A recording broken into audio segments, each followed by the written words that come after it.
mengenai TUMI, yaitu alat bantu model operasional transformasi yang sudah dimulai dari tahun 2022 dan dan juga akan kita lanjutkan sampai 2023. Tanpa berlama-lama, saya ingin akan menyampaikan presentasi. Pertama-tama, mengapa kita berminat untuk mengembangkan alat bantu ini adalah karena banyak tantangan-tantangan yang masih dihadapi dalam bus listrik. Walau jadi bus listrik memiliki memiliki secara lingkungan itu adalah sangat baik dibandingkan dengan bus-bus lain seperti diesel atau atau yang menggunakan bahan bakar lainnya. Jadi mengenai bus listrik itu adalah yang paling teknologi yang paling ramah lingkungan dan juga memiliki efisiensi energi sistem yang tinggi. Jadi ini juga terkait bahwa jadi seperti nitrogen oxide dan juga hidrokarbon tidak ada combustion seperti dalam operasinya, dan juga bus listrik memiliki potensial untuk memberikan suatu penurunan dalam emisi gas rumah kaca tergantung daripada intensitas dari karbonnya dalam electricity grid. Jadi mengenai bus listrik adalah merupakan teknologi yang paling superior untuk lingkungan. Akan tetapi kita belum melihat pengerahan dari mobil listrik ini di luar daripada negara Cina. Ini karena adanya tantangan-tantangan yang dihadapi dalam teknologi ini. Saya dapat mengkategorisasikan ada 3 hal, yaitu yang tantangan terkait dengan teknologi, tantangan ekonomi, dan juga tantangan operasional. Jadi bila kita mengatakan mengenai tantangan teknologi, kita bicara mengenai teknologi yang baru, kita bicara mengenai beberapa pilihan desain di mana harus dibuat oleh operator, seperti ukuran dari baterai, infrastruktur pengecasan, itu adalah topik yang banyak dibahas. Jadi begitu banyak tantangan secara teknologi yang dihadapi oleh bus listrik. Dan juga tantangan ekonomi itu juga merupakan suatu hal yang besar dalam e-buses karena juga biaya investasinya tinggi dan merupakan hambatan untuk pengerahan teknologi seperti ini, dan juga yang penting juga adalah kategori yang dibahas adalah mengenai aspek operasional dari bus tersebut.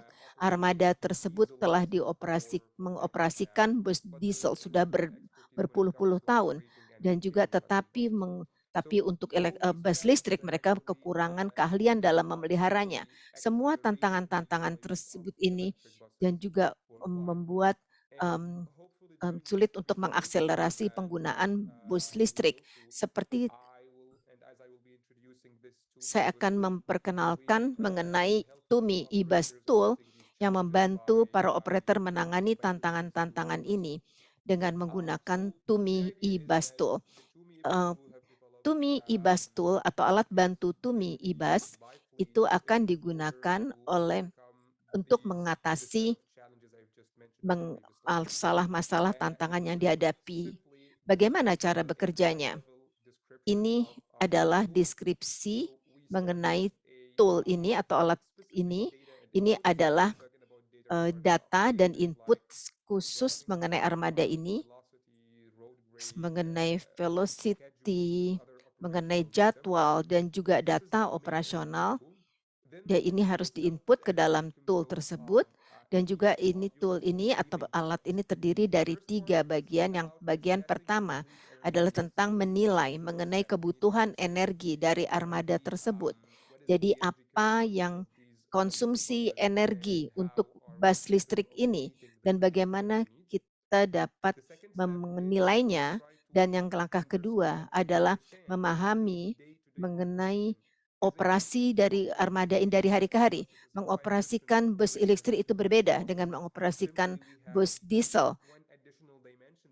Jadi ada dimensi tambahan adalah mengenai cara pengecasan. Jadi mengenai pengoperasianan hari ke hari untuk memahami lebih baik bagaimana bus listrik ini perilakunya dalam suatu keadaan tertentu, dan juga mengenai dari segi ekonomi, dari armada e-bus mengenai apakah mengenai hal-hal terkait dengan segi ekonomi, dan juga output adalah untuk merekomendasikan operator berdasarkan input, apa yang menjadi yang paling hemat biaya desain yang dipilih untuk armada ini. Jika pilihan mengenai desain ini saya merujuk kepada apa yang paling hemat biaya terkait dengan ukuran baterai, mengenai infrastruktur pengecasan, mengenai lokasinya, mengenai jumlah pengecasannya, dan juga itu ya ada masalah mengenai operasional dan desain. Jadi ini adalah deskripsi secara tingkat tinggi. Dalam presentasi saya akan membahas mengenai setiap masing-masing dari 3 bagian ini. Bagian yang pertama adalah menilai mengenai kebutuhan energi. Kita menggunakan modeling energi yang dikembangkan di in-house. Ini adalah screenshot dari tool yang kita gunakan ini. Kita mencoba membuat model dari sistem secara fisik, jadi mengenai baterai, mengenai motor listriknya, mengenai pemanasan atau pendinginan, dari juga jadi kita memiliki suatu penilaian energi secara komprehensif mengenai fungsi dari kondisi pengoperasian bus. Jadi mengenai dan juga mengenai profil pengemudian atau kondisi dari cuaca. Jadi mengenai okupansi penumpang, itu juga diperlukan untuk input. Inilah adalah opsi-opsi dalam menilai kebutuhan energi dari bus listrik. Karena kita pahami bahwa armada itu tidak selalu memiliki data. Semuanya ini maka akan sulit untuk mengetahui mengenai data velocity dan juga mengenai GPS ataupun okupansi penumpang. Jadi kita ada yang lebih analisis energi yang lebih disederhanakan, jadi mengenai data rata-rata saja selama operasi yang lebih mudah bagi operator armada ini. Jadi opsi kedua ini adalah penyederhanaan dalam penilaian analisa dari energi, tapi ini masih merupakan suatu pendekatan yang berlaku. Jadi ini adalah penilaian kebutuhan energi armada dan juga adalah suatu modeling energi fisik IBA secara mendetail. Kita mengumpulkan data dari beberapa proyek percontohan di Amerika Latin seperti di Mexico City, Santiago, di Chili, dan juga wilayah lainnya. Melihat daripada bagian kedua dari TUMI e-Bustle, yaitu mencoba mensimulasi operasi hari ke hari dari armada ini. Setelah menilai mengenai kebutuhan energi, maka adalah mencoba untuk secara numerik meniru operasi bus listrik dengan beberapa pilihan desain. Jadi adalah untuk mencoba mengurangi jumlah dari pengujian yang kita harus lakukan untuk e-bus tersebut. Jadi menghemat waktu, biaya, dan juga upaya yang dilakukan. Kita mengembangkan suatu model numerik dan juga seperti Anda lihat dalam ilustrasi ini, di mana armada bus ini kita melihat kondisi cuaca juga, dan juga mengenai penumpangnya seperti Anda lihat, kondisi pengemudian, dan juga tempat pemberhentian, stasiun pemberhentian, dan juga mengenai lokasi daripada depo, dan juga lokasi daripada cas pengecasan, dan juga mengenai schedule daripada jalur bus tersebut. Jadi apa yang kita lakukan adalah secara numerik kita membuat simulasi daripada operasi daripada armada bus dalam beberapa pilihan desain. Juga kalau saya bicara mengenai pilihan desain, itu adalah ukuran dari baterai dan juga dayanya. Jadi seperti saya sebutkan, analisa mempertimbangkan mengenai jadwal armada tersebut, jadi asalnya dari mana, destinasinya, dan juga mengenai stasiun pengecasan, dan juga limitasi atau pembatasan daripada grid. Jadi, mungkin ada kekurangan daripada listrik, jadi kita melihat berapa kilowatt atau berapa megawatt untuk pengecasannya. Jadi kita harus memperhitungkannya kalau kita mendesain atau merencanakan pengerahan armada bus listrik secara masif. Jadi modul ini adalah mencoba untuk memonitor jadi bagaimana mengenai charge-nya dan juga kebutuhan daripada dayanya. Dan juga kita tidak ingin mendapatkan situasi di mana ada bus tersebut jadi mereka mereka sudah ditentukan berapa kehabisan energi dalam ketika sedang mengoperasikannya. Jadi kita harus mereview berapa lama mengecasnya, mungkin ada berapa jam untuk melakukan pengecasan.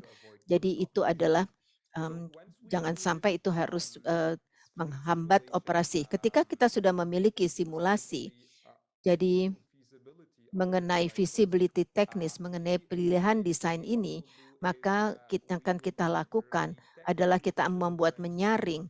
Jadi pilihan jadi untuk suatu kombinasi daripada ukuran baterai dan juga, infrastruktur charging, maka kita melihat beberapa pilihan desain yang akan memenuhi kebutuhan dan juga tidak akan membuat disrupsi dalam operasinya. Jadi ini adalah, ini dalam modul kedua yang kita sampaikan. Jadi mengenai, yang ketiga adalah mengenai dari segi ekonomi untuk armada bus listrik. Jadi kita sudah menilai kebutuhan energinya, kita juga melihat desain apa yang harus dipilih yang secara teknis memungkinkan, dan sekarang kita akan menilai mengenai kemungkinan secara ekonomis. Jadi mengenai pilihan desain ini, jika kita bicara mengenai segi dari segi ekonomi mengenai efektif biaya, kita melihat matriks ini, mengkuantifikasi dari total biaya kepemilikan yang disebut sebagai TCO dalam presentasi ini.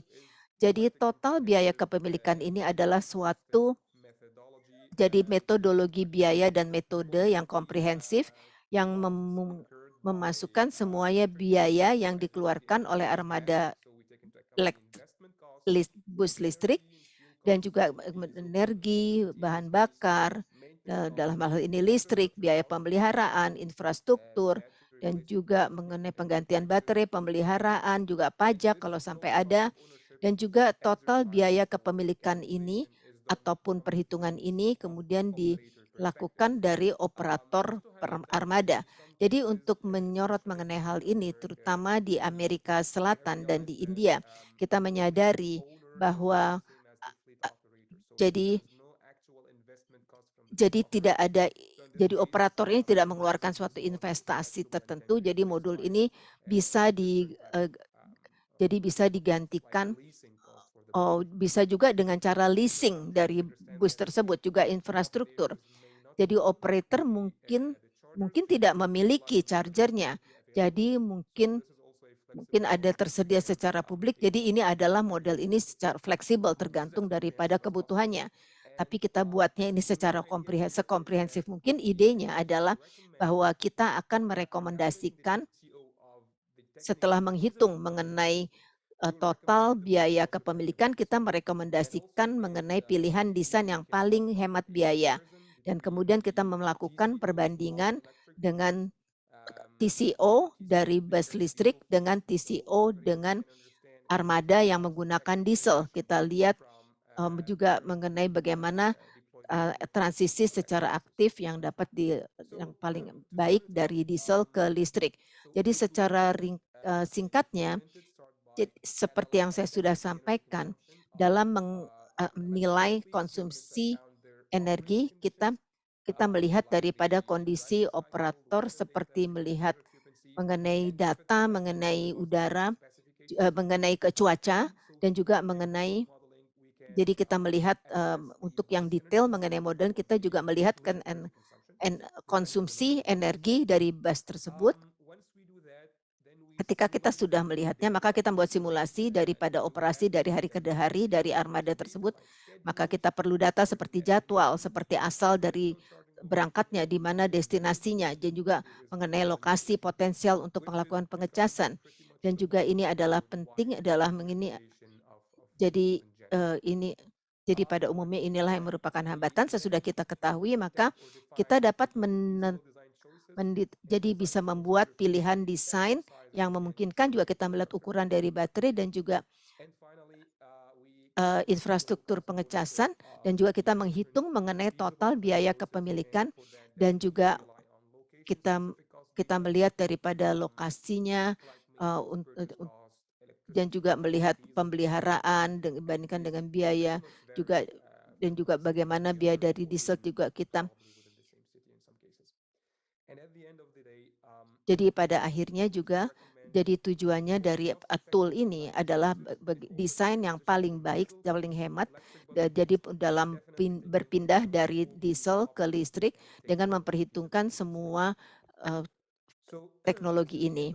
Jadi ini adalah, bagian pertama dari presentasi dan dalam tool ini di dalam dan melihat gambaran dari tingkat tingginya dan yang berikutnya saya akan mempresentasikan, eee, mengenai, demonstrasi, memberikan ide apa yang dapat diharapkan ketika menggunakan tool ini dan apa hasil yang dapat Anda peroleh dan juga kita dapat analisa bersama mengenai hasilnya.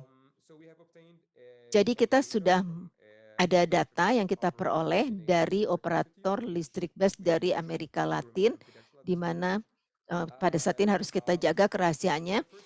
Jadi, bagian dalam menggunakan tool ini, kita mulai menginput beberapa data yang akan merupakan representatif sehingga dapat melakukan penilaian energi dari bus tersebut. Seperti saya sudah, sebutkan, ada 2 opsi dalam menganalisa energi, efisiensi energi. Yang pertama adalah analisa energi yang secara mendetail.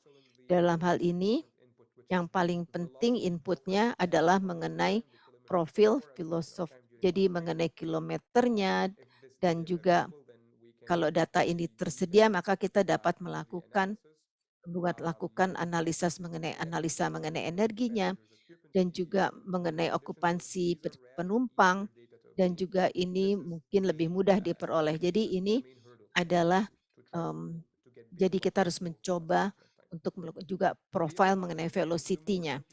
Jadi yang lebih sederhana, jadi adalah harus mengisi data-data yang dasar ini dalam Excel. Parameter yang diperlukan adalah, mengenai kecepatan rata-rata dari perjalanan tersebut, akselerasi perjalanan, dekselerasi, juga jarak daripada durasinya dan juga jumlah penumpang dan juga suhunya. Jadi ini adalah data dapat diperoleh dari operator yang saat ini ada dan juga kekurangannya adalah ini, sedikit keakuratannya kurang dan juga tidak memperhitungkan mengenai, grade dari jalan tersebut. Jadi Anda jadi Anda jadi ada keterbatasan dan juga mungkin, mengenai keakuratan lebih rendah mengenai konsumsi energinya. Tapi kalau ketersediaan data itu masalah, maka opsi kedua mungkin bisa dapat digunakan. Jadi ini adalah yang perlu diperoleh oleh pengguna dan jenis input yang lainnya adalah terkait dengan pengoperasian dari armada tersebut. Jadi ini adalah suatu interface yang, ramah terhadap pengguna. Jadi dia harus mengisi saja lembar ini dan tool ini secara otomatis akan membaca semua input dan melakukan analisis, dan juga pada akhirnya akan memberitahu temuannya mungkin juga menggunakan Excel, juga menghasilkan, Excel jadi, pengguna dapat menganalisa mengenai hasilnya.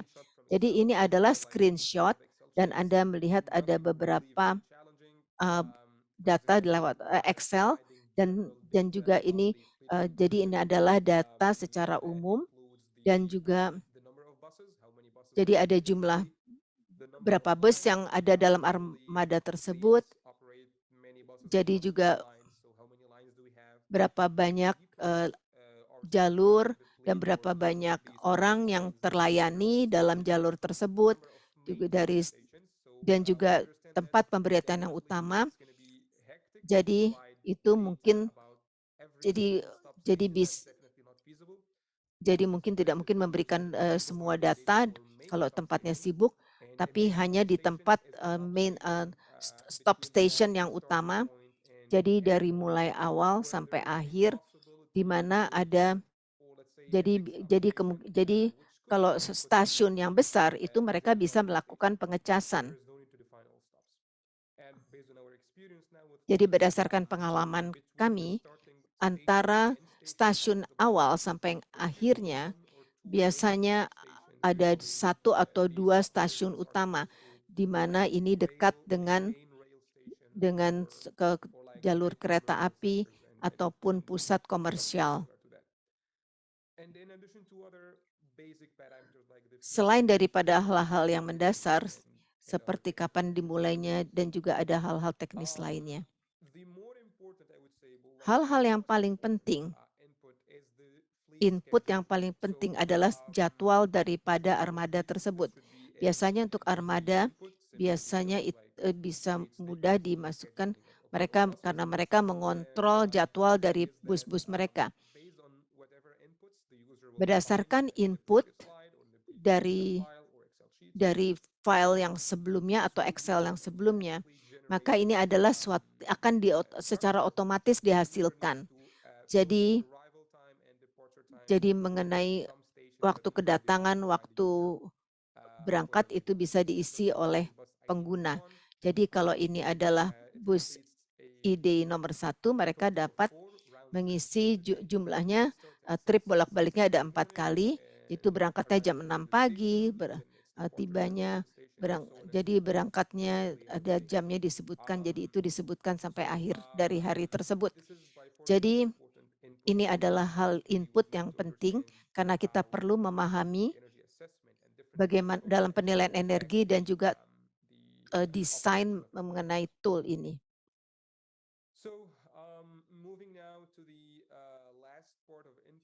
Mengenai bagian input adalah mengenai dari segi ekonomi.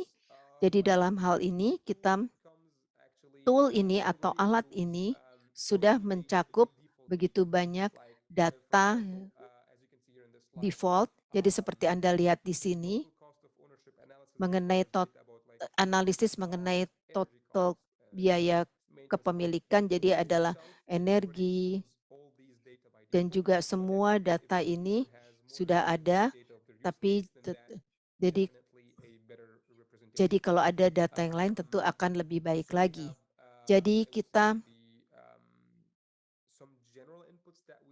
ada input secara umum yang harus diestimasikan untuk mengenai total cost of ownership atau TCO, dan juga mengenai ada beberapa input mengenai dari segi keuangan, dan juga input yang penting juga adalah mengenai biaya pengecasan. Jadi ada beberapa opsi, opsi ini adalah secara detail, jadi kita melihat daripada jadi biaya tetap per stasiun atau juga bisa juga seperti jadi mengenai kilo hour-nya untuk energi tersebut, dan kita melihat biaya infrastruktur harus diperhitungkan juga, dan juga mengenai biaya built-in untuk per charger dan juga pembeliannya, instalasinya, dan juga biaya pengoperasiannya. Dan juga kalau pengguna memiliki data yang lebih baik, yang lebih representatif, tentu itu tentu bisa saja digunakan. Jadi itu adalah input yang kita perlukan agar dapat menggunakan, Tumi eBus Tool. Seperti Anda, mungkin sudah ketahui bahwa jadi kepekaan konsumsi energi terhadap hal-hal lainnya, kini kita melihat daripada efisiensi energi dari bus dalam kondisi operasional. Jadi antara temperatur, tertentu dan juga beberapa okupansi penumpang. Kita lihat bahwa energi konsumsi itu dapat diturunkan seperti dan juga untuk jadi juga ada kondisi di mana mengenai konsumsi AC dan juga cukup tinggi. Jadi kita juga melihat adanya konsumsi dari seperti manajemen dari baterai dan juga pendinginan atau pemanasan daripada kabin. Jadi seperti hidrolik dan lain-lain. Anda juga bisa lihat dari konsumsi dalam suatu keadaan operasional tertentu itu bisa berbeda. Jadi itu adalah sensitif terhadap kondisi cuaca daripada banyaknya penumpang dan juga ini dalam hal ini berubah dari 0,9, 0,85 sampai 1,4 kilowatt per hour per kilometer tergantung daripada keadaan daripada armada. Jadi kita harus menilai kebutuhan energi secara mendetail karena itu memberikan hal yang signifikan terhadap kebutuhan daripada armada tersebut. Di sini adalah mengenai pilihan desain yang mungkin dibuat. Jadi ini adalah di modul kedua. Jadi kita melihat daripada ada beberapa pilihan, tapi ini adalah ada hampir banyak sekali pilihannya. Saya hanya menunjukkan ada beberapa di sini untuk pilihan desain. Jadi mengenai ukuran baterai 200 kWh. Jadi lokasi chargernya ada di depo 1 saja. Jumlah chargersnya ada 4 dan juga jadi tapi ini dianggap tidak cukup baik untuk dilakukan karena busnya nanti bisa kehabisan energi pada waktu operasionalnya. Jadi seperti contohnya di sini, misalnya jadi ada 6 sampai 6 charger, jadi yang 50 kilowatt itu merupakan itu mungkin untuk dilakukan. Dan juga ini adalah contoh yang sangat menarik, ini adalah desain choice ini untuk pilihan energi tidak punya masalah energi, tapi dari energi perspektif itu dapat menyelesaikan perjalanannya dan juga schedule-nya, tetapi ada batasan mengenai dayanya. Jadi output akhirnya adalah mengenai keefektifan secara ekonomi. Kita menghitung mengenai TCO, kita melihat dan saya memilah-milahnya di sini dan berdasarkan dari TCO ataupun total biaya kepemilikan di opsi 1. Ini $0,92 per kilometer atau 0,94 atau 0,95 dan seterusnya. Jadi itu adalah secara teknis ini adalah yang dipilih. Dan ini adalah yang paling murah. Tapi sekali lagi tidak banyak perbedaan dengan opsi kedua atau dengan ketiga. Jadi itu adalah pilihan daripada operator. Tidak begitu banyak sebenarnya perbedaannya. Tapi jadi baterai yang lebih besar memang ada fleksibilitas yang lebih besar. Tapi pada umumnya ini adalah output yang diperoleh, jadi pilihan yang paling efektif secara biaya dan juga secara teknis. Sekarang kita dari TCO dibandingkan dengan yang diesel seperti Anda lihat dalam hal ini adalah TCO ini adalah 10% lebih tinggi daripada bus listrik. Jadi itu adalah output yang paling penting dari tool ini dan sekarang ada satu slide yang terakhir adalah tentang output dari tool ini adalah jadi kebutuhan daripada daya stasiun. Jadi ini untuk infrastruktur pengecasan ini adalah ini yang jadi harus digunakan dari 6 pagi sampai 6 pagi 24 jam sesudahnya, maka kita harus ada daya yang melebihi sampai 250 kilowatt ataupun sampai 300, hampir 350 kilowatt. Jadi harus kita mengenai batasan dari power grid dan juga Anda jadi kita dapat kemungkinan mengurangi kebutuhan daripada di waktu yang sibuk untuk charging. Jadi terima kasih atas perhatiannya dan kami akan menerima pertanyaan sekarang. Terima kasih banyak untuk presentasinya yang sangat baik dan terima kasih semuanya sudah menyampaikan pertanyaan lewat chat. Jadi ada pertanyaan-pertanyaan yang menarik. Kita memang ada batasan waktunya dalam pertemuan hari ini. Jadi saya minta maaf untuk semuanya. Jadi mungkin tidak menyampaikan pertanyaan secara live, tapi kita dapat mengirimkan pertanyaan kepada grup ataupun dapat juga mengirimkan kopi dari presentasi ini dan juga memberikan informasi tentang kontak. Jadi jadi jadi kita tidak lama lagi kita akan mengakhiri sesi ini, tapi kalau ada pertanyaan silahkan masukkan ke dalam chat dan juga kita bisa tinggal sedikit kita akan mencoba menjawabnya. Dan juga nanti tapi kita juga bisa kirimkan bahan-bahannya atau materi-materinya kepada Anda.